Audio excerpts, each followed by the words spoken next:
जय हिंद, नमस्कार साथियों, कैसे हैं? आई होप आप अच्छे होंगे। तो आपका स्वागत है आपके अपने यूट्यूब चैनल एग्जाम गुरु सुधांशु में, ईजीएस में।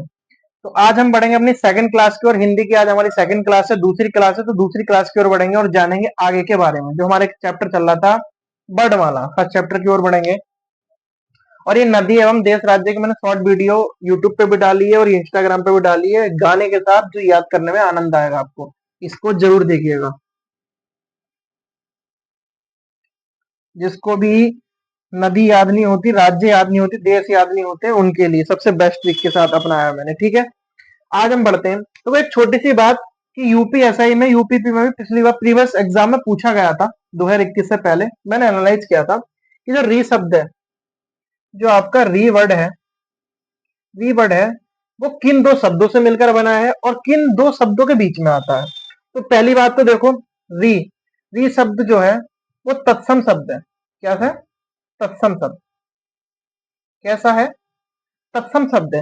री जो है हमारा तत्सम शब्द है। और किन दो शब्दों के बीच में आता है ये भी जानेंगे हम। देखिएगा, छोटे आ, बड़ा आ, ई, बड़ी ई, ऊ, बड़ा ऊ, री, ए और आई। यहीं तक छोड़ दें, आगे नहीं बढ़ते। तो आपसे पूछेगा किन किन के दो के बीच आता है, तो औ, ऊ और आई के बीच में। ठीक है, ये पूछेगा आपसे। ठीक है ना? तो किन दो के बीच में आता है? ऊ और ए के बीच में क्या आता है? री आता है।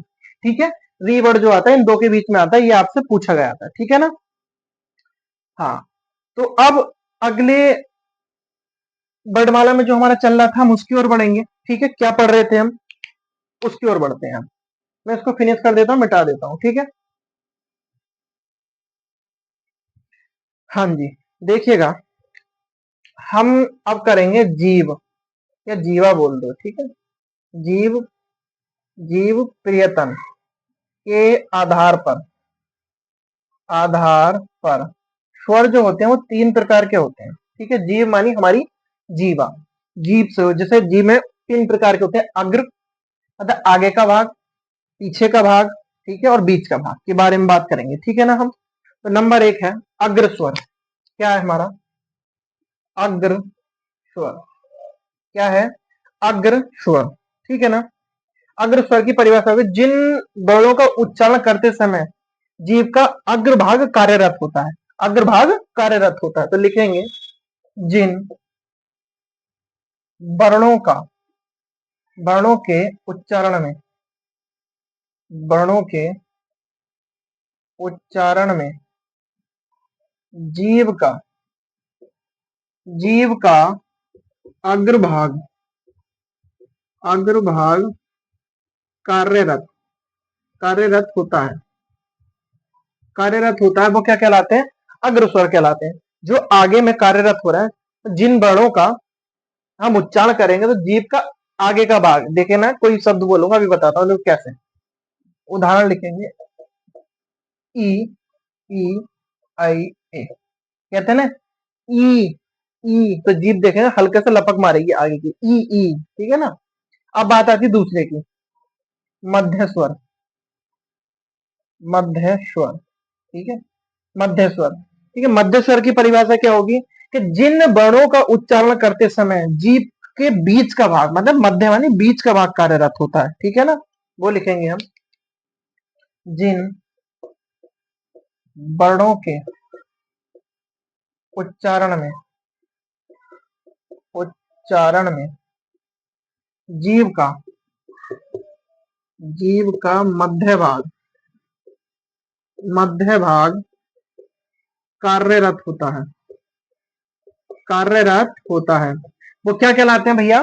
मध्य स्वर कहलाते हैं। तो थोड़ी सी वीडियो में प्रॉब्लम हो गई थी, कैमरा रुक गया था मेरा, तो वहीं से हम आगे बढ़ते हैं। तो क्या पढ़ा था हमने? जीव प्रत्यय के आधार पे पढ़ा था। ठीक है, तो मध्य स्वर की बात चल रही थी। मध्य स्वर में एग्जाम्पल में क्या आएगा? देखिएगा, खाली आ। क्या आएगा मध्य स्वर में? बोल रहे ना, आ, आ। तो आ में क्या है? बीच का कार्यरत हो रहा है। क्या हो रहा है? बीच का कार्यरत। ठीक है, अब आगे बढ़ते हैं। तीसरा, ठीक है, किसकी बात हो रही है? तीसरे की। ठीक है ना? अब तीसरे में क्या है? पक्ष स्वर। पक्ष स्वर में जिन वर्णों का, वर्णों के उच्चारण में, इन वर्णों के उच्चारण में जीव का जीव का पीछे का भाग पीछे का भाग कार्यरत होता है। कार्यरत होता है वो क्या कहलाते हैं भैया? पक्ष स्वर कहलाते हैं। क्या कहलाते हैं? पक्ष स्वर कहलाते हैं। ठीक है ना? क्या कहलाते हैं? पक्ष स्वर कहलाते हैं। ठीक है, अब पक्ष स्वर कौन कौन से होते हैं देखिएगा। आ, उ, उ, ओ और औ। अपवाद में ये भी चलता है। ठीक है, जो आ लग देते हैं ऊपर। ठीक है, तो कितने होगा? दो, दो चार और एक पांच और एक छह। ठीक है ना? आगे बढ़े हैं, हाथ तक उतार लिया सबने। अब हम जानेंगे उच्चारण के आधार पर होठों के। ठीक है ना?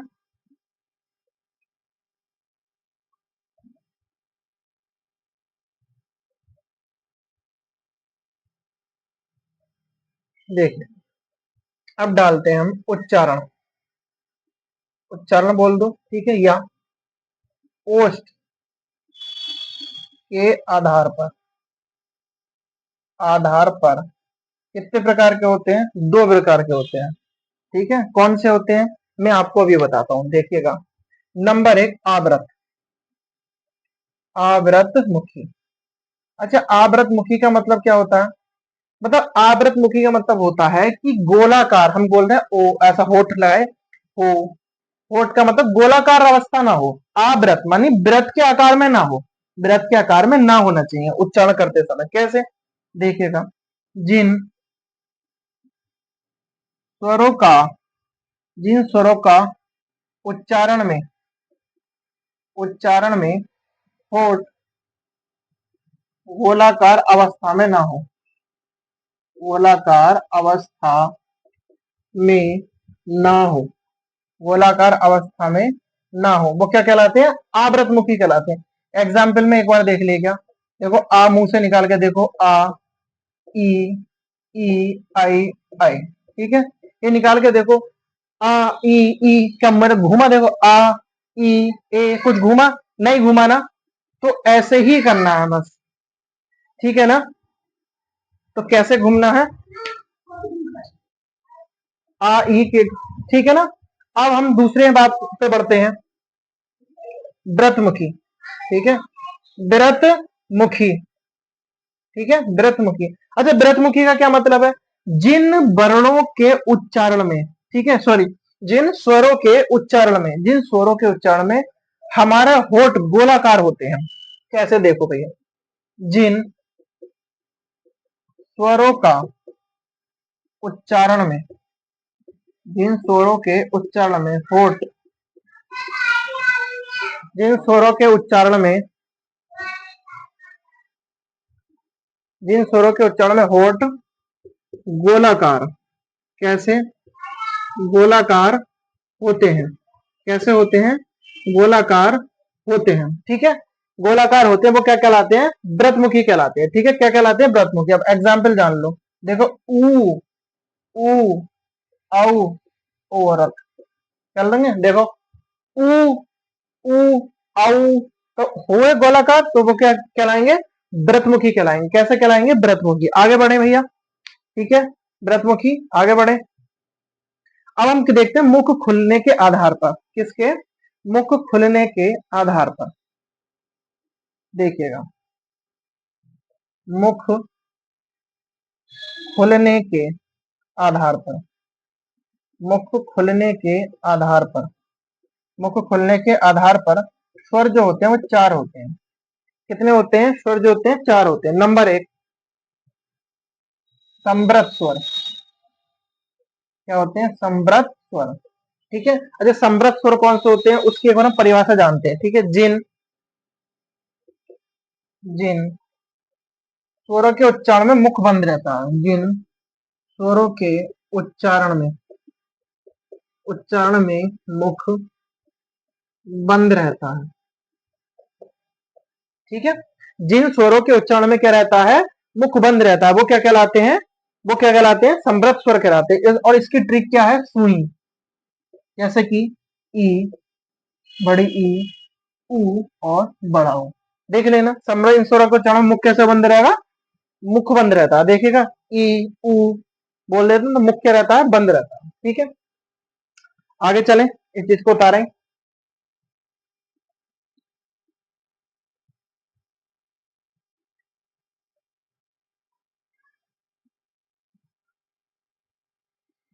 देखिएगा अगला,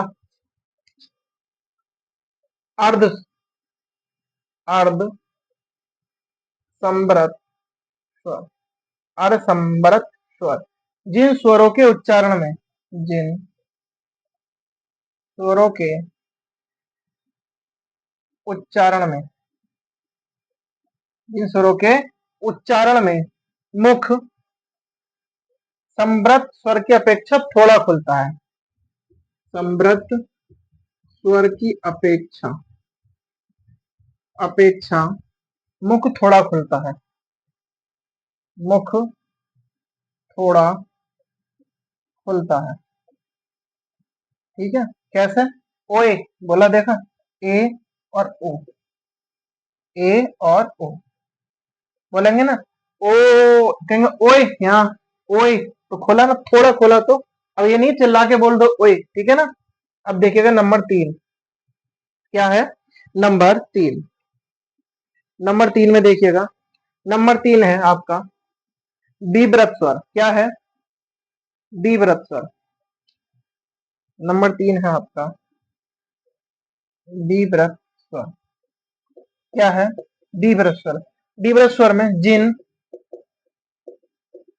स्वरों के उच्चारण में, उच्चारण में मुख अधिक खुलता है, में उच्चारण में मुख अधिक खुलता है।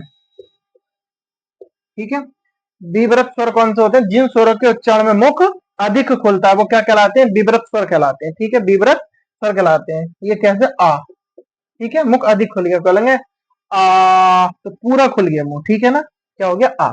अगला 4 वाला अर्ध विव्रत स्वर, अर्ध विव्रत स्वर।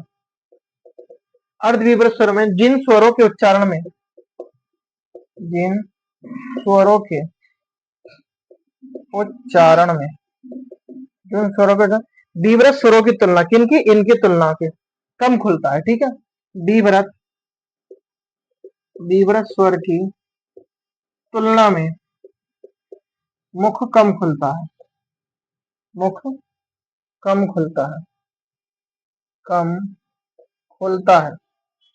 एग्जाम्पल लिखेंगे इसका, आ, ए और ओ।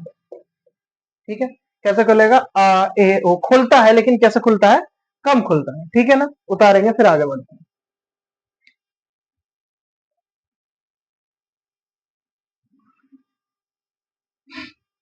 देखो छोटे से पॉइंट जानेंगे, और छोटे से पॉइंट जान लेंगे कि छोटे से पॉइंटों में क्या क्या बोला जाता है। ठीक है ना। हाँ, तो देखो छोटा सा पॉइंट लिखा मैंने, अर्ध स्वर कौन कौन से होते हैं। आपसे पूछे कोई अर्ध स्वर, ठीक है, ठीक है ना, तो अर्ध स्वर में आप क्या बताएंगे? और दूसरा है प्राकृतिक स्वर। ठीक है, अर्ध स्वर में बताएंगे या भी अर्ध स्वर होता है और बा भी। ठीक है, बात होती है प्राकृतिक स्वर की। प्राकृतिक स्वर आ भी होता है, ई भी होता है और उ भी होता है। तीसरी बात कंठ्य स्वर, कंठ्य स्वर। ठीक है, तो कंठ्य स्वर कौन से होते हैं? आ और बड़ा। छोटा आ कंठ्य स्वर भी है और प्राकृतिक स्वर भी है। ठीक है, आ का विशेष ध्यान रखना है। तीसरी बात तालुब्य, तालुब्य स्वर। तालुब्य स्वर में आता है छोटी ई और बड़ी ई, जो क्या होती है? स्त्रीलिंग होती है। कैसी होती है? स्त्रीलिंग होती है। अब देखिएगा मूर्धन्य स्वर, मूर्धन्य स्वर होती है री। ठीक है, री। दूसरी अगली बात ओष्ठीय स्वर, ओष्ठीय स्वर। ओष्ठीय स्वर कौन से होते हैं?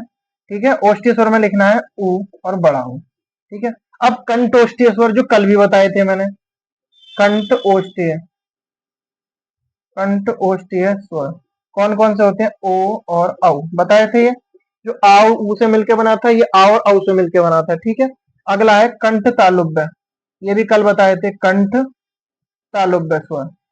कंठ तालुब्य स्वर कौन होते हैं? ए और आई। ठीक है, अगली बात उदासीन स्वर किसे बोलते हैं? उदासीन स्वर किसे बोलते हैं? तो क्या लिखेंगे आप? आ को। आ तीन बातों में आ गया। देखो आ उदासीन स्वर भी है, आ प्राकृतिक स्वर भी है और आ कंठीय स्वर भी है, ठीक है ना।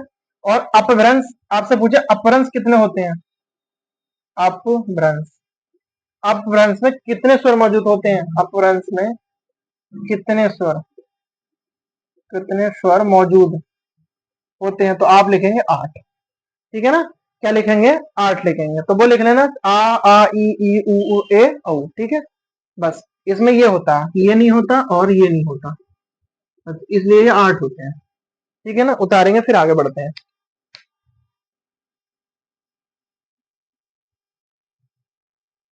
ठीक है ना। लिखना चाहो तो लिख सकते हो, उसके लिए कोई दिक्कत नहीं। 1 2 3 4 5 6 7, सॉरी, ठीक है। आ ई ए आई ओ,